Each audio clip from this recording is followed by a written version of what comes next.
Hello दोस्तों, आज हम लोग देखने वाले हैं बायोलॉजी क्लास 12th का 50 मोस्ट वीवीआई ऑब्जेक्टिव क्वेश्चन। और आज हम लोग इसको देखने वाले हैं और सॉल्व करने वाले हैं। यह आपके परीक्षा के दृष्टिकोण से बहुत ही महत्वपूर्ण है, तो इस वीडियो को बिना स्किप किए हुए लगातार हमारे साथ अंत तक बने रहें। आइए देखते हैं हम पहला क्वेश्चन दिया है हमारा कि उभयलिंगी प्राणी कौन है। वो पूछ रहा है उभयलिंगी प्राणी कौन सा होता है। तो जैसा हमको पता है उभयलिंगी प्राणी केंचुआ होता है। उभयलिंगी प्राणी केंचुआ होता है। इसका राइट आंसर हो जाएगा ऑप्शन नंबर बी। देखते हैं नेक्स्ट क्वेश्चन दिया है पार्थेनोजेनेसिस पाया जाता है। बताइए पार्थेनोजेनेसिस किस में पाया जाता है। तो parthenogenesis sporocyst and redia larva में पाया जाता है। किस में पाया जाता है? रेडियो लार्वा या स्पोरोसिस सिस्टम में पाया जाता है पार्थेनोजेनेसिस। इसका राइट ऑप्शन हो जाएगा सी। देखते हैं नेक्स्ट क्वेश्चन, लीची का खाया जाने वाला कौन सा भाग होता है। इसमें पूछ रहा है लीची का खाया जाने वाला कौन सा भाग होता है।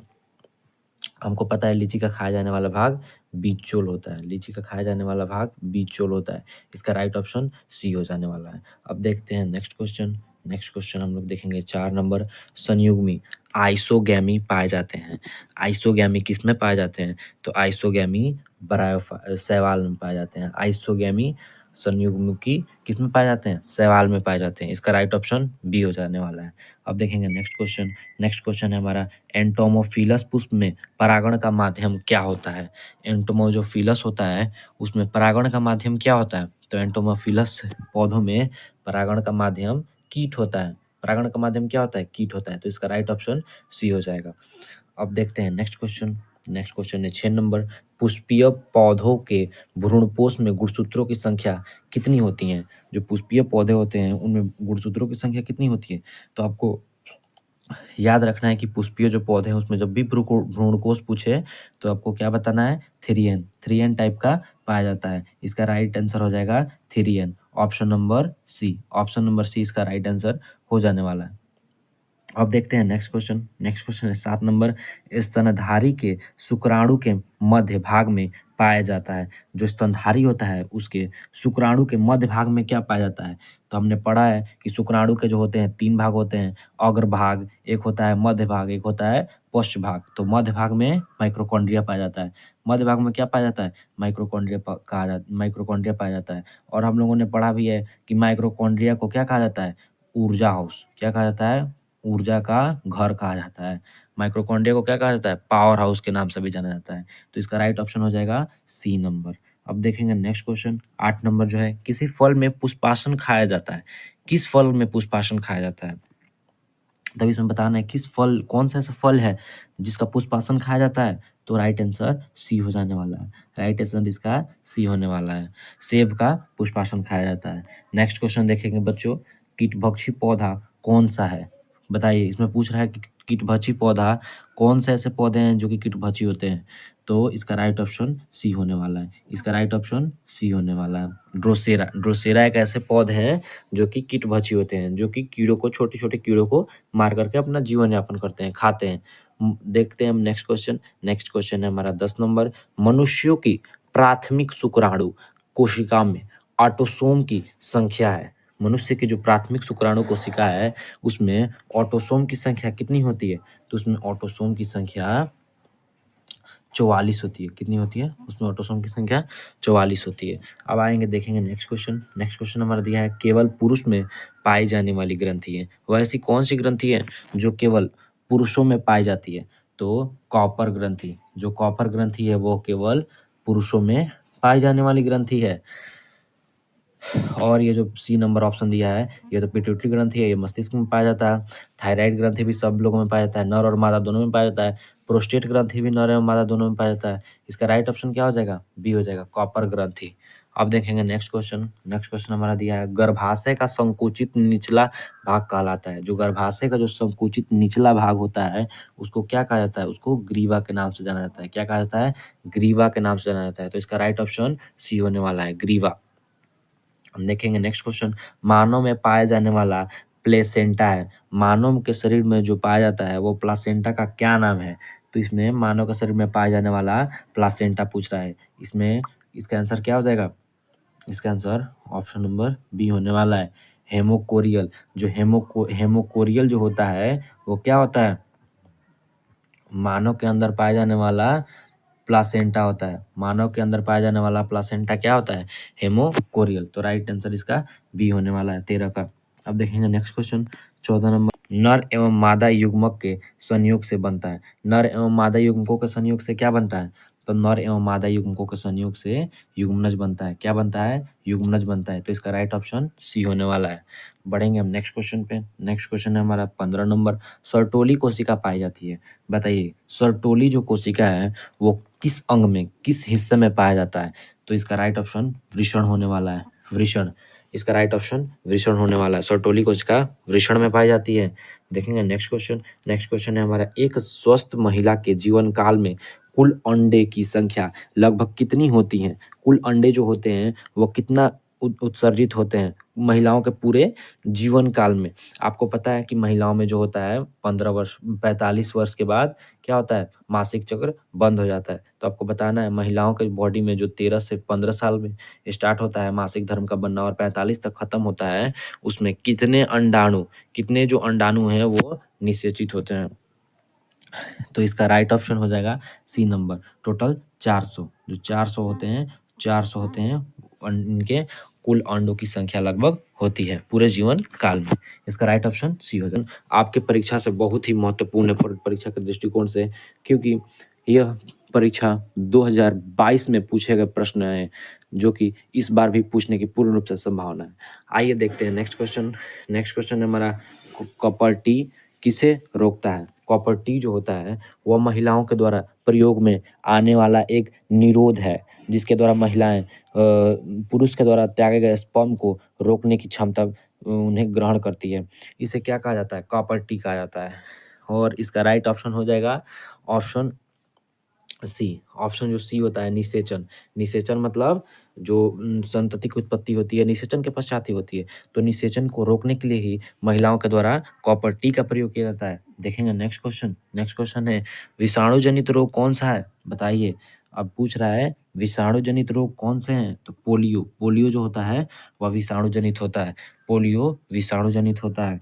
देखेंगे नेक्स्ट क्वेश्चन, जनसंख्या वृद्धि का प्रमुख प्रभाव है। जनसंख्या जो वृद्धि है उसका प्रमुख प्रभाव, उससे क्या प्रभाव पड़ रहा है जनसंख्या वृद्धि से। तो जनसंख्या वृद्धि से बताना है क्या प्रभाव पड़ रहा है। जनसंख्या वृद्धि से संसाधनों की कमी हो रही है। जनसंख्या वृद्धि से संसाधनों की कमी हो रही है, यही मुख्य इसका ये हो गया, ऑप्शन हो गया। अब देखेंगे नेक्स्ट क्वेश्चन। नेक्स्ट क्वेश्चन है 20 नंबर। ये पूछ रहा है जनसंख्या नियंत्रण का प्राकृतिक उपाय क्या है। जनसंख्या नियंत्रण का हम लोग कैसे रोक सकते हैं, उसकी प्राकृतिक विधि बताइए। एक ए नंबर है नसबंदी, और बी नंबर है हमारा गर्भ निरोधक गोलियां, शिकार एवं परजीविता। बताइए इसका आंसर सी हो जाएगा। इसका आंसर सी होने वाला है। क्या पूछ रहा था क्वेश्चन, जनसंख्या नियंत्रण का प्राकृतिक उपाय क्या है, शिकार एवं परजीविता। शिकार एवं परजीविता इसका उदाहरण है। अब देखते हैं नेक्स्ट क्वेश्चन। नेक्स्ट क्वेश्चन है हमारा 21 नंबर, जन्म नियंत्रण की शल्य विधि क्या है। जो जनसंख्या नियंत्रण की शल्य विधि क्या है, तो जनसंख्या वृद्धि की शल्य विधि वस्केटोमी एंड ट्यूबेक्टोमी है। मतलब नर नसबंदी और मादा नसबंदी है। देखते हैं नेक्स्ट क्वेश्चन 22 नंबर, यौन संचारित रोग है। बताइए इसमें से यौन संचारित रोग कौन से हैं, तो इसका राइट आंसर सी होने वाला है। सीधे बिना कुछ देखे इसका राइट ऑप्शन सी मार देना है, यही बिल्कुल सही है आपका। देखते हैं नेक्स्ट क्वेश्चन। नेक्स्ट क्वेश्चन है एन एन डीएनए में साइटोसिस 18% है, तो एडेनिन में प्रतिशत उसकी क्या होगी। साइटोसिस की प्रतिशत क्या होगी एडेनिन में, बताइए। अब इसका राइट ऑप्शन होने वाला है हमारा बी नंबर। इसका राइट ऑप्शन होने वाला है बी नंबर, 32%। क्या हो जाएगा, 32%। देखते हैं नेक्स्ट क्वेश्चन 24 नंबर। 24 नंबर है, क्रॉसिंग ओवर किस अवस्था में होता है।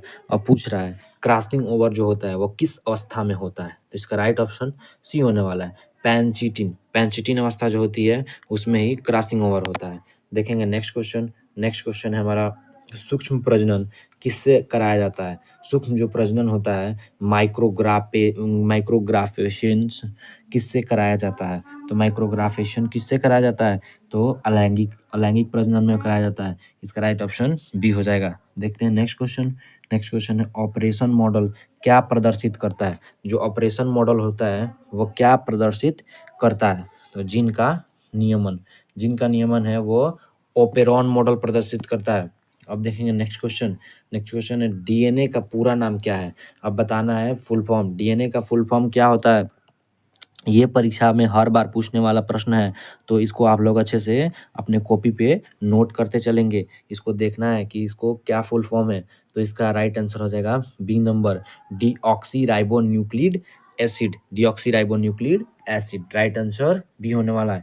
देखेंगे नेक्स्ट क्वेश्चन। क्रमिक विकास में सबसे अधिक योगदान किसका है? जो क्रमिक विकास होता है उसमें सबसे अधिक योगदान क्रॉस परागण का है। इसका है क्रॉस परागण का, तो राइट ऑप्शन सी होने वाला है। देखेंगे नेक्स्ट क्वेश्चन 29 है रेड डाटा बुक में किसे सम्मिलित किया जाता है? जो रेड डाटा एक बुक होता है उसमें किसको सम्मिलित किया जाता है? तो विलुप्त हो रहे जीव जो विलुप्त हो रहे हैं जैसे गौरैया, रेड पांडा, ये सब विलुप्त होते जा रहे हैं, इनको ही इसमें रेड डाटा बुक में लिखा जाता है। अब देखते हैं नेक्स्ट क्वेश्चन। नेक्स्ट क्वेश्चन है हमारा 30 नंबर। बाह्य निषेचन किसमें होता है? बाह्य निषेचन बताना है किसमें होता है? तो बाह्य निषेचन मेंढक में होता है। मेंढक में बाह्य निषेचन होता है। नेक्स्ट क्वेश्चन देखेंगे। मनुष्य युग्मक में गुणसूत्रों की संख्या कितनी होती है? जो मनुष्य गुणसूत्र होते हैं उसमें युग्मकों की संख्या कितनी होती है? उसमें युग्मकों की संख्या 23 होती है। कितनी होती है? 23 होती है। देखेंगे नेक्स्ट क्वेश्चन। नेक्स्ट क्वेश्चन है 32। कौन सा पौधा अपने जीवन काल में केवल एक बार पुष्प देता है? तो इसका आंसर सी हो जाएगा बांस। जो बांस होता है वो अपने पूरे जीवन काल में एक ही बार उगता है। आप लोग इसका आंसर क्या याद रखेंगे? बांस। अब देखते हैं नेक्स्ट क्वेश्चन। नेक्स्ट क्वेश्चन है मुकुलन द्वारा जनन किसमें होता है? जो मुकुलन द्वारा एक प्रकार का जनन होता है वह किसमें होता है? किसमें होता है? वह ईस्ट में होता है। किसमें होता है? ईस्ट में होता है स्टूडेंट्स। इसका आंसर बी हो जाएगा।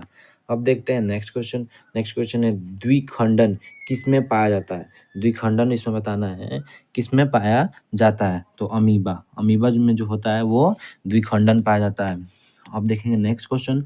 चमगादड़ द्वारा परागण क्या कहलाता है? जो चमगादड़ों के द्वारा परागण होता है उसको क्या कहा जाता है? काइरोप्टेरियोफिली। क्या? काइरोप्टेरियोफिली। ऑप्शन नंबर सी इसका राइट आंसर होने वाला है।